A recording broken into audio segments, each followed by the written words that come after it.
How you doing out there, Olivia? My name is Crem and I'm the Director of Fitness, and I wanted to welcome you to today's Mastering Form exercise class. In the Mastering Form class, what you can expect is to learn how to do the proper functions of movements and exercises that you've probably wanted to get some more information on, or just number one, make sure that you're doing properly so that way you can get the results that you're looking for.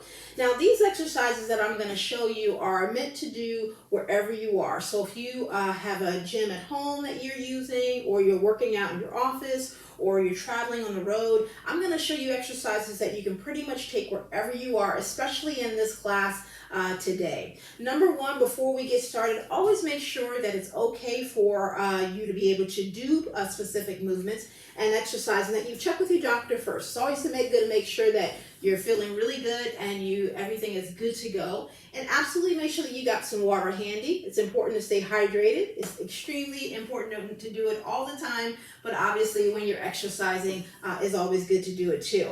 So in our Mastering Form exercises today, what we're going to go through are a couple of specific movements. We're going to go through the proper way to do a push-up, the proper way to do a squat, and the proper way to do a crunch. So we're going to do an upper body movement together, a lower body movement together, as well as something for the midsection.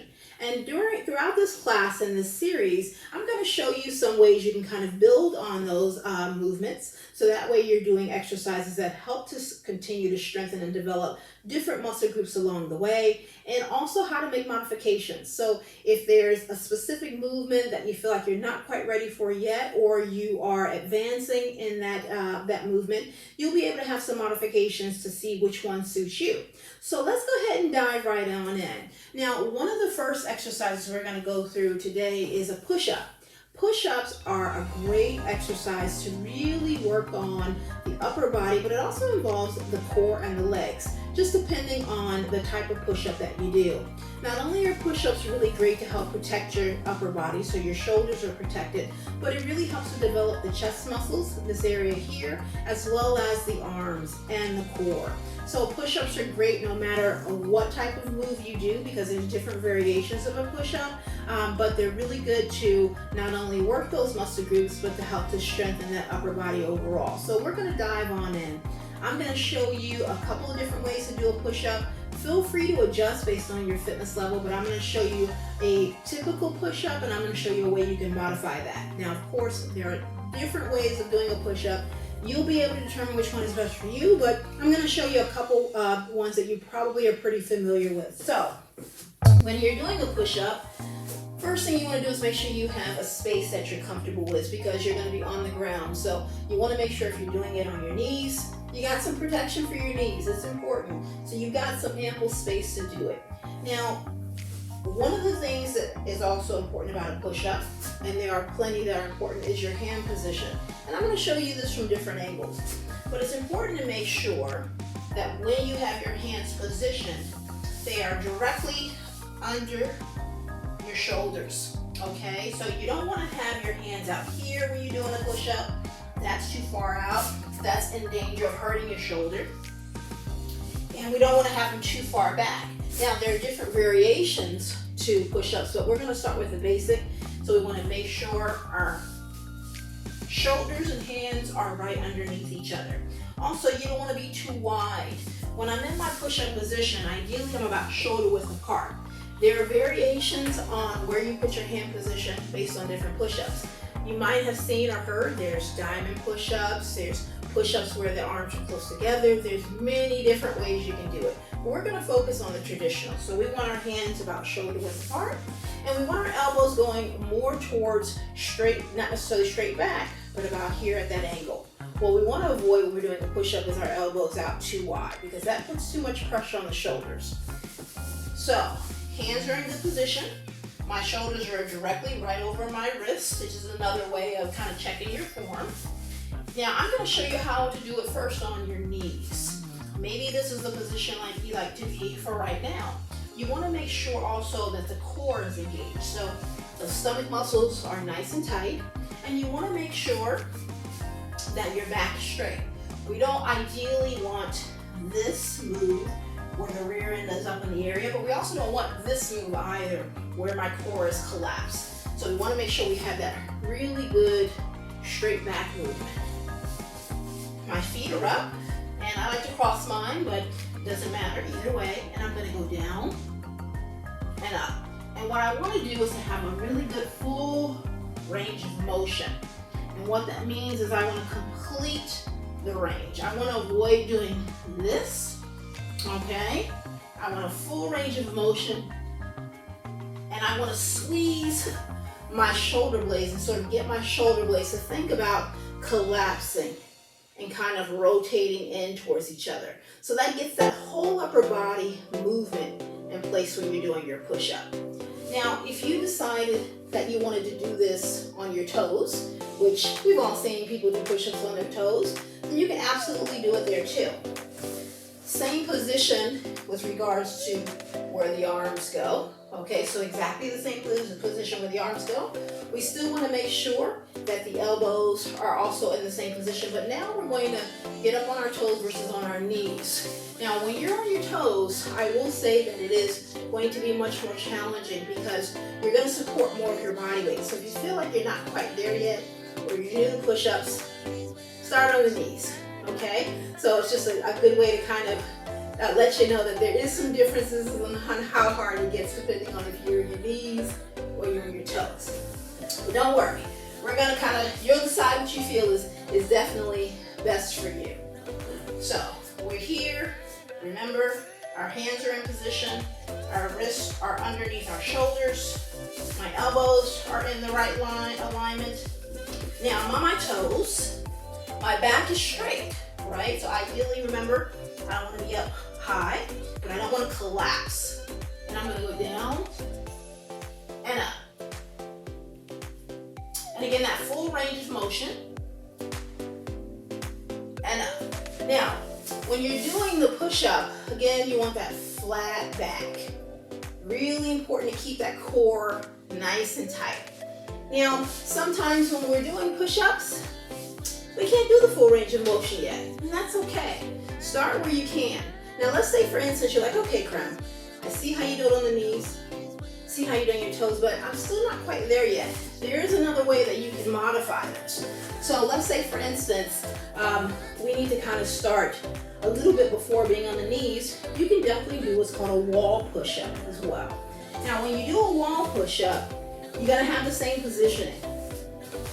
Hands right under shoulders, above the wrist, elbows sort of like at an angle, not here, not straight back, but about right there. Core is still tight. And then what I'm gonna do is just and let me walk you with me a little bit so you can kind of get more of a exact peek of this. All right, hands on the wall, same position, just as if I was on the floor. And now I'm gonna go here, where's the wall? Same range of motion.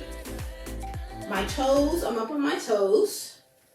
And what this does is when I'm doing push-ups on the wall, is it just takes off a lot of that body weight.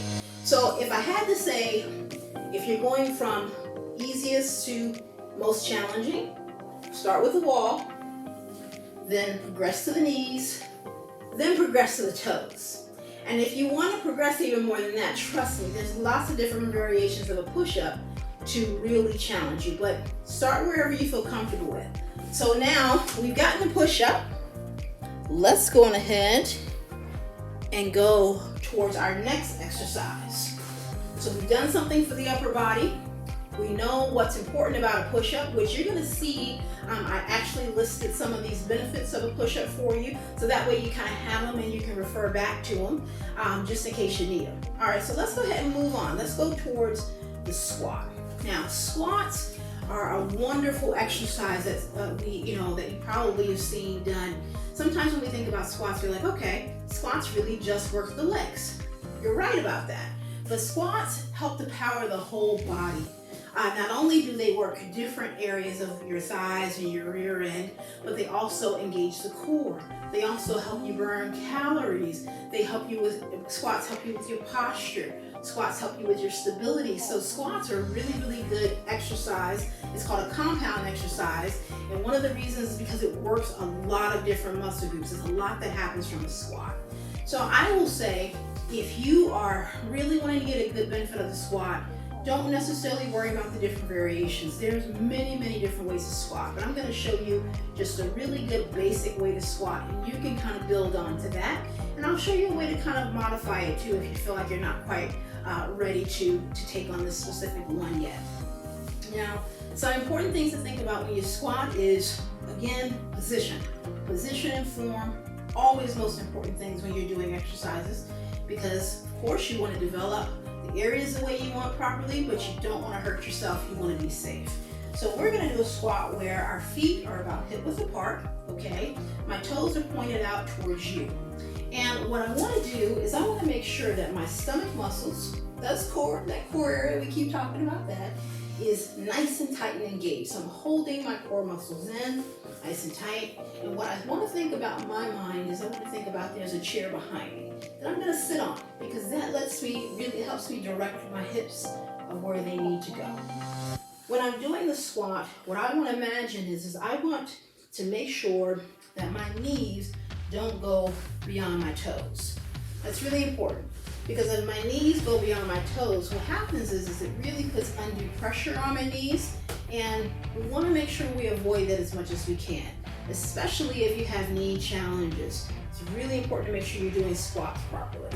So, feet are hip width apart, core is tight, my back is straight.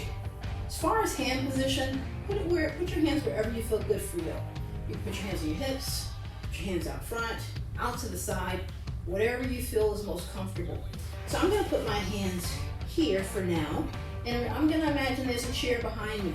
What I want to do is to drop my weight back and down, right? So I'm using my hips to go backwards, and what I'm doing is I want to try to get my knees, my hips to fall about parallel to my knees if I can. Maybe that's something that you're not able to do quite yet for different reasons, and that's okay. You got to think about what's best for you, number one. Also, it has a lot to do with range of motion, flexibility, so just focus on really the good form. You'll be able to get down a little bit lower as you keep going if that's the way you're trying to progress.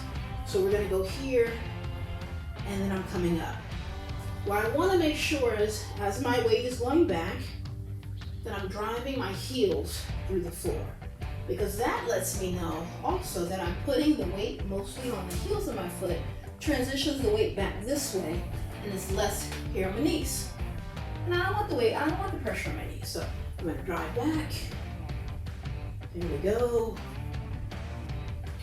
And I want my knees and my toes to be in sync with each other. Now, one thing we want to avoid doing when we squat is this. Right?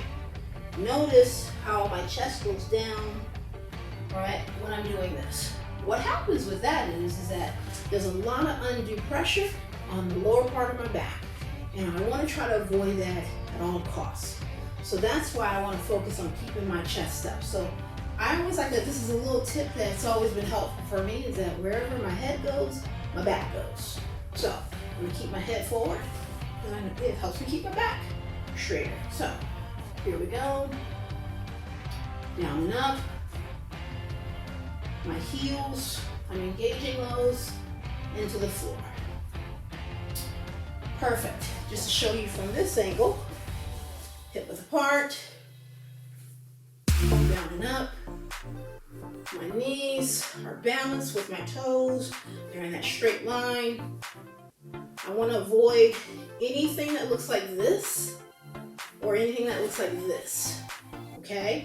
Again, there are variations that can work different parts of the leg groups when you change variations of your toes. But for now, we just want it right there.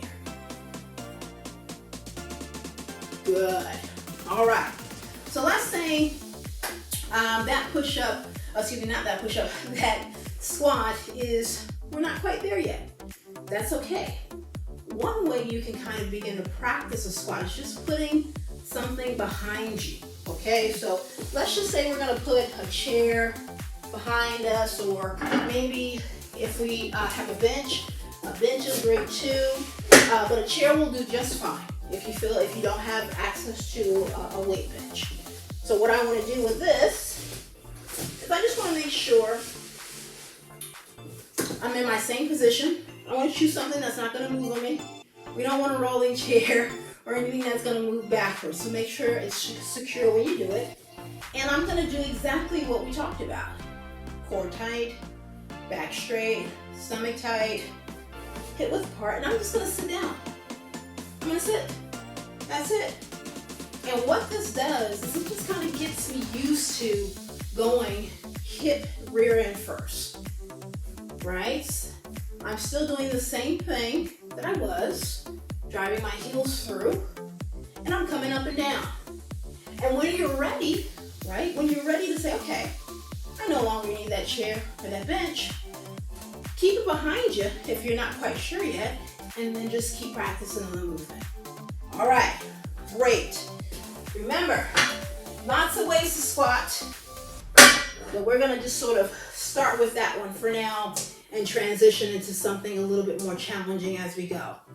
The next exercise we're gonna talk about form with and just making sure we've got the basics down is a crunch, okay? Crunch is for the midsection. Now, you've heard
my neck. Sometimes when you might have seen crunches done before or sit-ups done before, there's a lot of that happening. Not so good for the neck. So this keeps a small space. I always like to say, just pick a spot on the ceiling, try to remain eye contact with that. That'll just kind of help keep me right in line. Okay, so I've got my hands where I need them. Got my small space in between my chin and my chest. And now what I want to do is I'm just gonna come up. Now what happens here with the crunch is sometimes we think we've got to come way up to engage the stomach muscles, and we actually don't. Now, not that there is wrong to do that, because again, there's lots of variations. But for a basic crunch, it's just lifting those shoulders off the ground, just a few inches, and squeezing the stomach muscles nice and tight. So, here we go. I've got everything I need. Chin, got some space, my hands are locked, my shoulders are coming up and down. And what I want to do as I'm coming up is I want to squeeze my stomach muscles. I like to think for me, that helps keep me doing it in the right way, is to think that I'm pulling my belly button through the floor. And even though, let's say for instance, you don't think you're working anything there, you've got some stomach muscles, okay? So visualize them. Notice though that I'm not coming off the ground super high, and even though I'm not doing that, I can feel it in my stomach, okay? So remember, shoulders come off the floor just a few inches. My hands are not pulling on my neck. I've got a small space in between my chin and my chest, and that's really helping me to engage my core. Now let's say for instance you said, okay, Crem, that's great, but I've got lower back challenges, and I find that stomach, doing any type of stomach exercises are really aggravating. A tip that can be helpful for you to try is to take a towel, a small towel, like maybe a hand towel, or maybe a small pillow, and put that in between the lower part of your back. Sometimes that can be helpful because it really takes some of that pressure off and you're able to push your stomach muscles down. Some people find that a little bit helpful to do. Also, if you feel like, okay, that's great, but I want to take it up a notch. The crunch is great for me, but it's not as, I'm ready to, to do something a little more challenging. You can absolutely elevate the legs. Have your legs up, but that doesn't change the importance of the movement. I still want to make sure I'm squeezing my muscles nice and tight, and I've got that space in between my chin and my chest, and I'm only coming off the ground a couple of inches. If you want to challenge it even more, you can hold that position, keep it nice and tight. Fantastic. All right, so we went through 3 different exercises today. We went through how to do a push-up and some different modifications there. We went through how to do a squat, how to modify that there and the benefits, and also how to do a crunch and to make some adjustments and sort of the whys behind the what. So I hope you enjoyed this exercise series as far as mastering form. No matter what you decide to do, whether you're working on machines, you're working with just your body weight, or you're incorporating some dumbbells or cans or whatever you're using at home, it's important to always master the form. Your body changes as you continually progress, but it also changes properly if you're doing things safely and doing things correctly. So if you've got any questions about these 3 specific exercises or any exercises, please let us know.